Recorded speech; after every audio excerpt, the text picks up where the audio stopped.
Hey folks, good morning. How you doing? It's a Wednesday morning. I'm out in the garage. I'm waiting on my first cup of coffee to brew before I go and see I have an appointment at my chiropractor's office. So I'm just gonna do a quick video with an update on the Malibu. It's not what I thought it was. So let's get into it.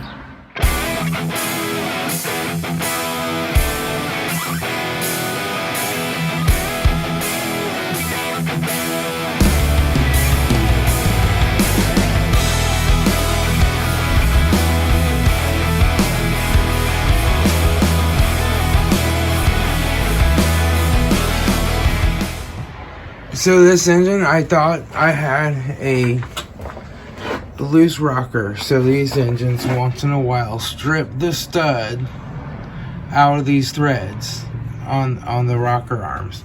And that rocker slams up against the valve cover. It sounds just like a rod knocking. It really sounds like that sounded yesterday. But as far as I can tell, all of these are working. And none of them have slammed into the valve covers, because there would be marks if they had. So that means this engine gets to come out, and that's fine. I'm just gonna work on it a little at a time and get her up out of here and get me another one and drop it down in. And that will make this car pretty much go again. The transmission seemed fine. I took it for a little test ride yesterday around the block. Transmission shifts and works fine. I didn't get any ABS lights or anything like that, so we're gonna hope for the best there, but we won't know till we really get it out and drive it. But yeah, so she needs a new engine. All right. So I'm just going to take my time, pull that engine out. The battery is starting to take a charge. So it might be okay, or I might have to go to Rural King and buy another cheapie. But so far so good. This is not the easiest engine in the world to change. Not the hardest though.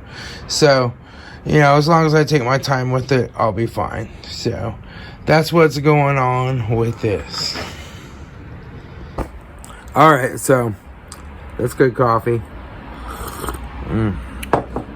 So I normally like to find cars a little better deal than this. I offered 5. She's like, oh no, I already had an offer for 5. I want 6. I offered $550. She said, oh no, I want 6. And I thought, you know, I could just walk away, you know, and not deal with it. But I went ahead because I thought it was that probably that rocker arm bolt had pulled out. Yeah, it turns out that's not the case, you know, but it could have been.